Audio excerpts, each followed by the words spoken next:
আসসালামু আলাইকুম। আমি লাবণীস কিচেনে আপনাদের আরও একবার স্বাগত জানাই। আজকে আমি আপনাদের পটল দিয়ে দুর্দান্ত একটি রেসিপি তৈরি করে দেখাবো। এই পটলের রেসিপিটা এতটাই মজার হয়ে থাকে যে আপনি একবার ঘরে বানিয়ে খেলে বারবার এটাই বানিয়ে খেতে চাইবেন। পটলের একঘেয়েমি তরকারি না খেয়ে আপনি চাইলে এই রেসিপিটি ট্রাই করে দেখতে পারেন। ছোট থেকে বড় পটলের এই রেসিপিটা কিন্তু সবাই খুবই পছন্দ করে খাবে। চলুন তাহলে মূল রেসিপিতে চলে যাই। এখানে আমি মাঝারি সাইজের 4টি পটল নিয়েছি। পটলগুলোকে ভালোভাবে পরিষ্কার করে ধুয়ে নিয়েছি। আপনারা চাইলে কিন্তু এখানে পটলের পরিমাণটা আরও কমিয়ে কিংবা বাড়িয়েও নিতে পারেন। তো আমি একটা ছুরি নিয়ে নিলাম আর পটলের দুই সাইডের অংশটুকু একটু কেটে নিচ্ছি ছুরি দিয়ে। আপনারা চাইলে বটি দিয়ে এই কাজটি করে নিতে পারেন। এখন ছুরি দিয়ে পটলের যে ছিলকাগুলো আছে সেগুলো আমি আলতোভাবে তুলে নিচ্ছি।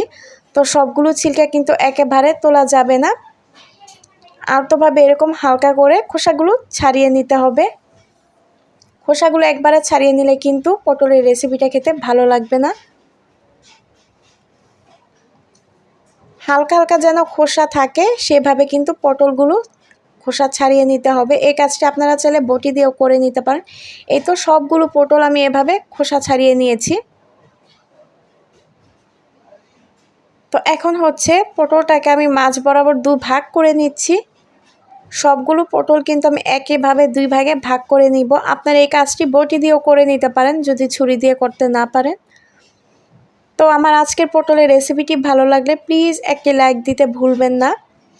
এখন এখান থেকে এক টুকরো পটল নিয়ে আমি একটা চামচ দিয়ে পটলের এই বিচিগুলো আমি উঠিয়ে নিচ্ছি, মানে পটলের যে শাঁসগুলো আছে সেগুলো আমি এখন একটা চামচের সাহায্যে সবগুলো তুলে নিব।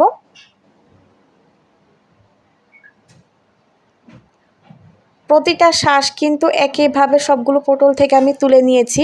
যে পটলটাতে দেখবেন যে বিচিগুলো হলুদ হয়ে গিয়েছে সেগুলো ফেলে দিবেন, কারণ ওই বিচিগুলো শক্ত হওয়ার কারণে কিন্তু পটলের রেসিপিটি ভালো লাগবে না। তো চেষ্টা করবেন নরম পটল নেওয়ার, তাহলে কিন্তু রেসিপিটি খেতে খুবই ভালো লাগবে। তো সবগুলো পটল থেকে কিন্তু আমি শাঁসগুলো এইভাবে চামচ দিয়ে আলাদা করে নিয়েছি, দেখতেই পাচ্ছেন। এই শাঁসগুলো কিন্তু একদম নরম। তো এই শাঁস দিয়ে পটলের রেসিপিটি কিন্তু খুবই ভালো লাগবে। এখন হাত দিয়ে আমি একটু চটকে নিচ্ছি, বিচিগুলো একটু আলাদা করে নিচ্ছি। একটা মিক্সিং বোলে নিয়ে নিলাম। এখন এখানে আমি ছোট ছোট 4টি আলু ভালোভাবে সিদ্ধ করে নিয়েছি, তারপর খোসা ছাড়িয়ে এখন হাত দিয়ে একটু চটকে দিয়ে দিচ্ছি। আপনারা চাইলে কিন্তু এখানে মাঝারি সাইজের একটা আলুর অর্ধেকটাও নিতে পারেন। তো এখন এই সিদ্ধ করা আলুগুলো আমি পটলের বিচির সঙ্গে দিয়ে দিচ্ছি। এখন এগুলোকে একটু হাত দিয়ে মেখে নিচ্ছি। আপনারা চাইলে কিন্তু কাঁটা চামচ দিয়েও ম্যাশ করে নিতে পারেন, তবে আমি হাত দিয়ে একটু চটকিয়ে নেওয়ার পর এখন কাঁটা চামচ দিয়ে ম্যাশ করে নিচ্ছি। আপনাদের হাতের কাছে যদি ম্যাশার থাকে তাহলে ওইটা দিয়ে ম্যাশ করে নেবেন।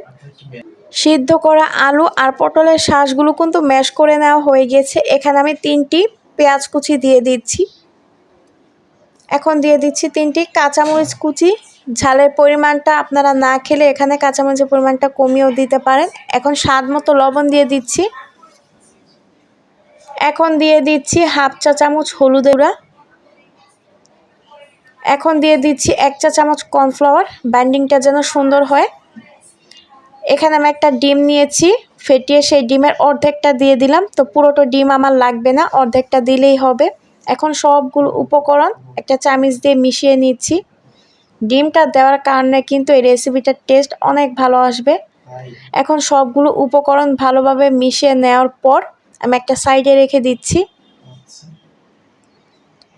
তো সর্বশেষে আমি 1 চা চামচ সরিষার তেল দিয়ে দিলাম। এই তেলটা দেওয়ার কারণে কিন্তু অনেক সুন্দর একটা ফ্লেভার আসবে রেসিপিটা থেকে।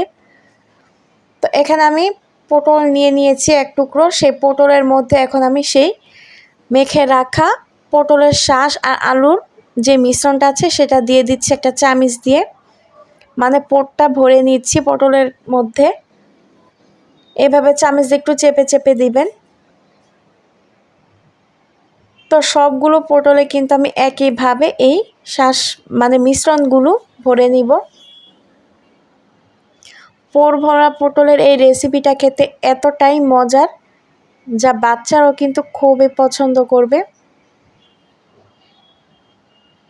এই রেসিপিটি দিয়ে আপনি ভাত খেলে আপনার প্লেটের ভাত এক নিমিষে শেষ হয়ে যাবে।